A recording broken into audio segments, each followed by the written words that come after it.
Hey, good morning, family and friends, and welcome back to the channel. The Currys Go Seaside. Hope you found the first video somewhat entertaining, and hopefully it gave you a sense as to where we are, where we're going, and maybe future plans. Let's say.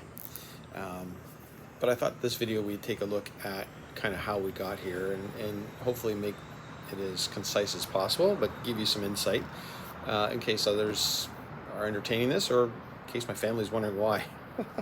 Anyways, during COVID, my wife and I really sat back, tried to reevaluate and evaluate what our retirement looked like, what our life was like, and we enjoyed the house that we were in.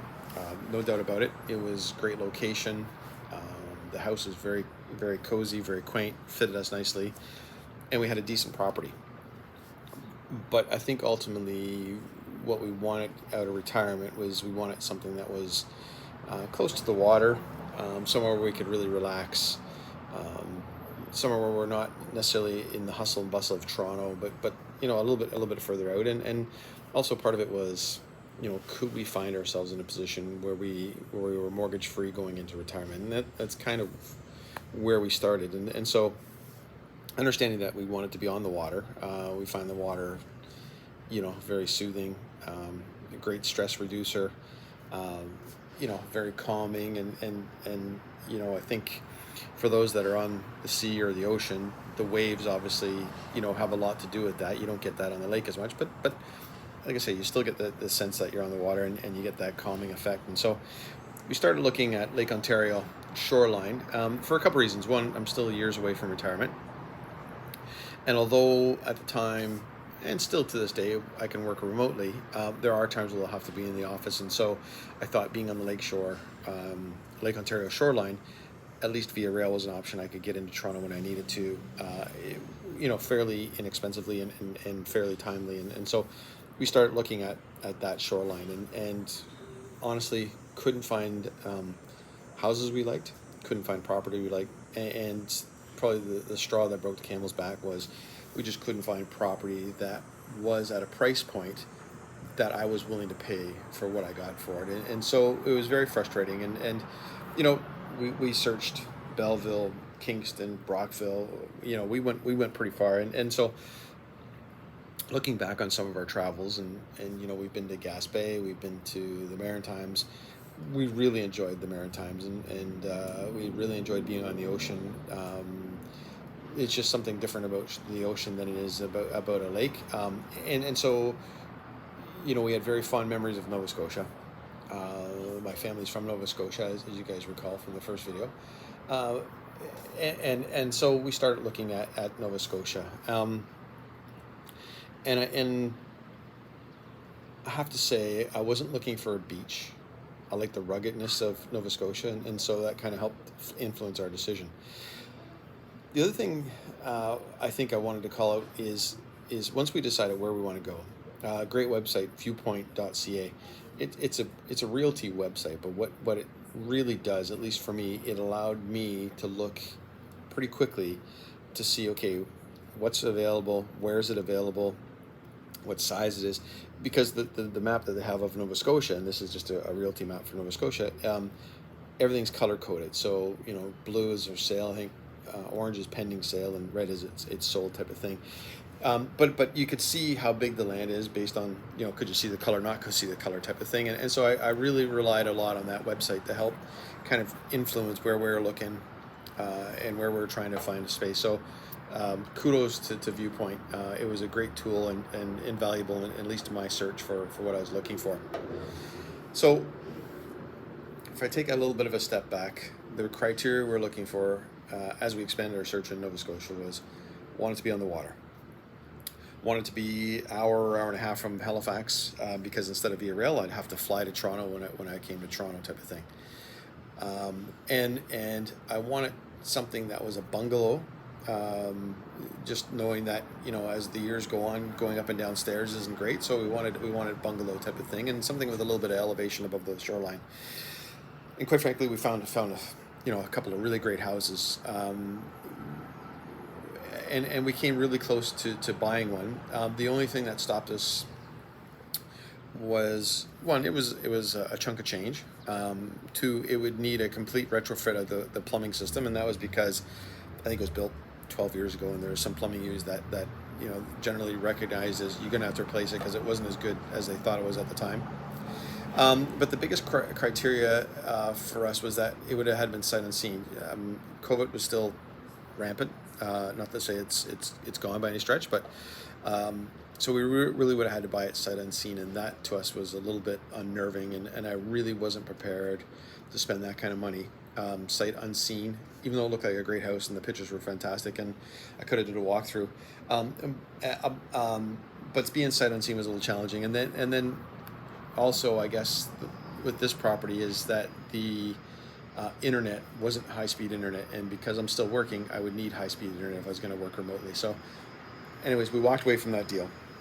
Always kept that property in the back of my mind, but we walked away from it, and so we quickly pivoted from looking for a house, because houses that we wanted, I didn't want ultra modern, but I did want a bungalow, and I had a very somewhat distinct style that I wanted, sort of a beachfront, all the windows on the front of the house type of thing.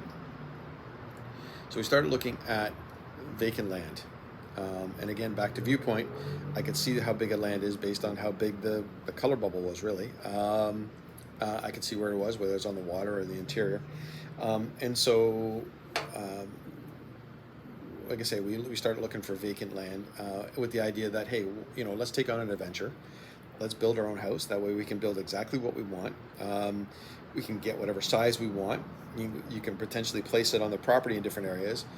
And so that's the route we went. And ultimately we probably will end up, not we probably will, I know we'll end up spending more money. I think we'll have something that better suits us going forward. It's something that we'll feel much more comfortable with as we go forward and as we get into retirement. And, kids and grandkids and all that stuff come visit us. I think that'd be the idea, is to going with the property. And so I wanted 10 plus acres, something with dramatic ocean views, like everybody else, and something that had plenty of trees, and give me a few options as to where to build a house. And I still wanted to keep fairly close to Halifax, but I knew that would be increasingly difficult. And so that's what led us to kind of finding 2 or 3 locations on the South Shore, on the sort of, I guess, Digby side, or I don't think they call it Annapolis Valley, but sort of on the Digby side of things. And so by the time we'd kind of pivoted to this thing, we were able to go down and visit. So we were fortunate enough to drive to some properties, take a look at the properties, get a feel for the property. And quite honestly, we landed on a property that was 16 acres, 900 feet of oceanfront, pretty rugged, which is what I wanted. But on one side of the shore, like a shoreline, was a little less rugged, to the point where those that want to do a little bit of rock scrambling could get down on the rocks and the waterfront, and not have to worry about truly jumping huge boulders type of thing. But those that wanted to go the boulder route, plenty of that as well. So found a great place. And then at that point, it was just a case of working with phenomenal guy, super helpful, and quite frankly, still connected today. And I call him a friend of mine today. I couldn't have done anything without him. Quite frankly, he was absolutely critical in this whole process. But I relied on him for determining fair market value, and I did cost analysis, based on acreage, cost analysis based on shoreline footage and just location and stuff like that. And so found the price that the seller and buyer both agreed to, and lo and behold, now we got ourselves a property. And the bonus of this property is that it does have an older house on it. The house does need renovations, but the beauty is it allows us phenomenal flexibility. So we can keep the old house there, fix it up, let family and friends stay there if that's the case, fix it up, rent it out, or alternatively, if we want at some point in the future, you could divide the property and you could sell that if you really wanted to.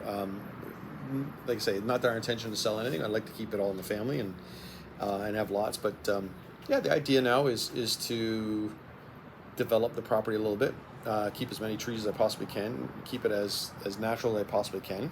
But build some walkways or ATV trails around the place. I don't know if I'm going to be able to put a boat on the shoreline, but if you can put a boat or a dinghy or whatever type of thing, just something that when people come down, they've got some stuff to do, and it makes it entertaining, and and I think, like I say, if kind of what I'm envisioning is where we end up going, I think we'll have a really nice place there, something that hopefully stays in the family, and something that everybody enjoys too. Right now, I can tell you, the kids and that grandkids, everybody's pretty happy for us. The parents are happy for us, type of thing, and I think people are pretty excited about the potential. And let's face it, gives everybody a place to go in Nova Scotia during the summer when the weather's beautiful. So, like I say, that's kind of how we got to where we got to, and sort of, like I say, we'll sort of figure out how we develop it and how we continue to move it forward. But hopefully, you guys stay with us. Hopefully, find at least for those that kind of wondering where we got to and how we got here. This gives you an idea of the trials and tribulations and all the things that we've gone through. But overall, good experience. Like I say, I was fortunate enough to deal with the right people. They've definitely made the process smooth, and quite frankly, while I might have paid a little bit more than I really wanted to pay, at the end of the day, I think is fair. And I think quality of life will far trump whether I think I overpaid a little bit for the property or not. I think for us, it's just getting to a less stressful life. And I'm sure you guys can hear the noise in the background right now, but getting away from the hustle and bustle, getting out of the city, and just slow down and take our time, and do those things that you truly enjoy, and then just enjoy life and enjoy family and friends, and just like I say, hopefully do so with a smile on your face, and a lot less stress, and hopefully a lot less physical ailments along the way as well. So glad you guys are watching, and like I say, hopefully you'll find these entertaining, insightful, and I'm sure there'll be plenty of mistakes along the way, and plenty of feedback that if you're going to do an adventure like this yourself, maybe you might learn from it as well, type of thing. So glad to have you along for the ride, and look forward to continue talking. Thanks, and we'll talk later.